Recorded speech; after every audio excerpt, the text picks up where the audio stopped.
What's up guys? For the first couple minutes of this video I'm going to show how to download Informal Task, which is a tiny task replacement, and it has no delay and webhooks, and it's free. So I'm going to show how to download that and set up the webhooks, and then we'll get into the video. If you already have Informal Task, just skip to the time on screen and watch the guide from there. Alright, I'm on an incognito tab just so that I won't be logged into the website when I find it. To start off, just search Informal with 2 A's, Task. Okay, the website is informal.com, but it's weird to find it if you just go on the website. So search Informal Task with 2 A's, don't put a space, and then right here, Informal Task free.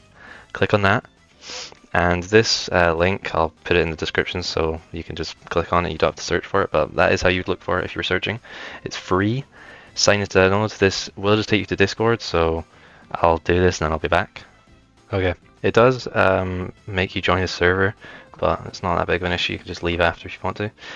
Now that I've logged in with my Discord account, I can download, and once you download, I'll just go in, save, and up here you can see it'll download, and it says virus detected. There is no virus, it's just a false positive. So when that shows up, you want to click on the arrow here, go into your settings there, manage settings, and then real-time protection, just turn it off. And then when you go back and you go to download it, you need to go into downloads, and if you try to download it again, there, save, it's downloaded now, so we can click on here and see it. And once we're in here, just extract so that we can get the folder. There we go. And once you have this folder, you want to go back into your settings here and scroll all the way down to exclusions, and then just add, and then choose the folder that you just extracted, Informal Task, there. Now it's extracted, and if I go back into there, we can now use this, and nothing here will get deleted if we use it because it's excluded. You don't need to do any setup, literally just open it from here and you're all good. Now I'm going to show how to do webhooks, so let's go onto Discord for that. Alright, once you're in Discord, you're going to want to make your own server here, and once you've made it, you'll have some channels. Just add yourself another channel, create, just call it webhook. I'm going to call this webhook 3 because I've already got 2 webhook channels. Once you've got your channel here, go into edit channel, integrations, and then create webhook. Once there's things, it'll just give you a placeholder name. You can just change that to, I don't know, Anime Guardians. That's the channel name. And then here you want to copy the webhook URL. Now you can save the settings and go out. And then in the automatic channel that they give you, you can just paste this in here so that you have it for any other times you need the webhook channel. And then to just remember what it is, you can just type as well, webhook 3. And now whenever I come in here, I can just easily, okay, I need webhook 1 because I use different games. So for this, I'll do Anime Guardians. This one, maybe another game. So you can have multiple channels if you make multiple, and then save all of your different webhook links in here. Now that you have your webhook link and you have your webhook channel that has a webhook integration turned on, you can now put it into the actual macro. Okay, once you've got it in here, just double click on this one. It'll say whatever it says, just click here and then run anyways, and then it'll open. Once it's opened, you can just go onto your Roblox and it'll stay over the top. Now if you look in settings, this is all the controls, I'll talk about that in a second, but right here, webhook URL, this is where you copy and paste that link that I was showing you earlier to put in the general channel. So once that's in there, just scroll down a bit more, save it, and then go back, and now that'll be saved. Now with this macro, basically all you need to do is use this this keybind here and this keybind just to record and then play the thing. This one's pretty useless, there's no reason to do it, just something just once. This is fine, just closes it. Control A is pretty useful. You can just stop it playing back and then start playing it again if you need to. Pausing, self-explanatory. You can turn on an auto click as well, which would be part of your macro, or maybe it's also just for if you want an auto clicker, which I guess is useful, but if you don't already have an auto clicker, I don't know what you're doing. And then I have no idea what this does, but this is useless, whatever. And then the webhooks. And the way the webhooks work is if you record something, so if I just do an example here, let's Control R to record, and then I'll just walk in a circle, end the recording, and then if I play that back, you can see it walks in a circle, stops. So if I Control A to stop the playback, what it ended on is what will be the webhook, because obviously if you've ended your macro, like, you're at the end. So it takes a screenshot and then it will show right here. So as you can see here, the end of the loop would end right here. I would walk in a circle, and I was looking back at the camera, so it takes a screenshot and then it puts in here.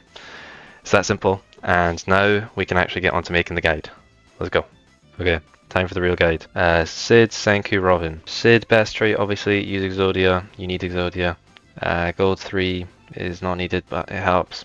Excalibur is not needed, but it helps. I have no artifacts equipped. If you want to have a good artifact, best one for Sid would be Antique Earring with Enma. Robin, give her the Midas artifact. It's from World Lines 3 or World Lines 4. And that's the team. Let's go.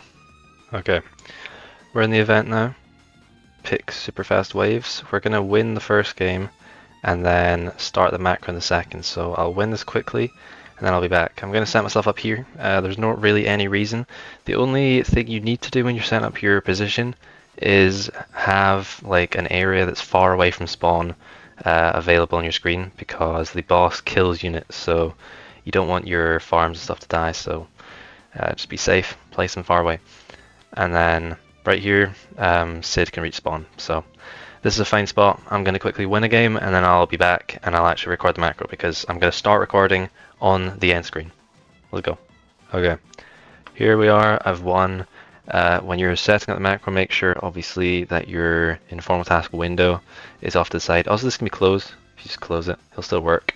I just like counting up so I can see it's playing and stuff, but you don't need to. I'll just close it for this. Actually, no, I'll open it for this just so you guys know it's working. So what you're going to do is start it, and with informal task, basically just play how you'd play. Like you don't need to be like making sure your farm's getting placed and spam upgrading to make sure it gets upgraded. Just play how you would normally play, because the game is not going to change per like completion. So as long as you don't literally just do the complete wrong thing, the macro just like repeat what you did over and over again perfectly. Like nothing will ever mess up. There's no way it can mess up. If it wins the first time, it's going to win every single time all the way up to like the 100th. It's like a perfect macro, no glaze. But I guess while I'm upgrading, I'll just talk about the mechanics of the stage. The main mechanic is that Maharaga, he spawns in wave 25, and he almost like permanently stun locks your units so that they just can't really attack. Like they can attack, they get one attack in every, I don't know, like 5 seconds, and then they get stunned again. So you have to use or the idea I'm assuming is that you have to use stun immune units, which would be Valentine, or D4Z, Toru, Beerus, Rukia, but they're pretty weak, and Sid is OP, so why even use them? And the thing is with Sid is all you need to do is pop his ability, and the thing is the stun does stop you from popping your ability, which does kind of mess with it, but if you just turn on auto, the second he gets unstunned, you'll just nuke again. By the way, do not nuke the boss. You need to wait for wave 30 so that Sukuna comes out, because Maharaga comes in wave 25, he's like the main annoying boss. He stuns you. Sukuna, he has more health, so he'll have 400 million, and then when you kill him, he turns into his other form, and he has 400 million again. So this is 800 million health. Like, it's supposed to be hard. But Sid, his nuke does like 1 billion, so they would have to come up with a crazy, crazy stage. Wave 30 just hit and Sukuna spawns, so turn your Sid onto auto, and once he gets unstunned, he'll just pop his ability. So you can see he got unstunned, he pops his ability. You can see his stun there above his head, that little icon that shows that he's stunned again. And yeah, he clears, and now just end the macro there. And now if it was macroing, it would pause right here, and it would take a screenshot of your screen and then send it to your webhooks, and then just repeat itself over and over again, and it'll just keep winning. So I don't think I really had to explain much there. Basically just place your Sid, wait for wave 30, once Sukuna spawns, turn on your auto ability, and then that's it. An informal task will do the rest. It's got no delay. So there we go. That's the guide. See ya.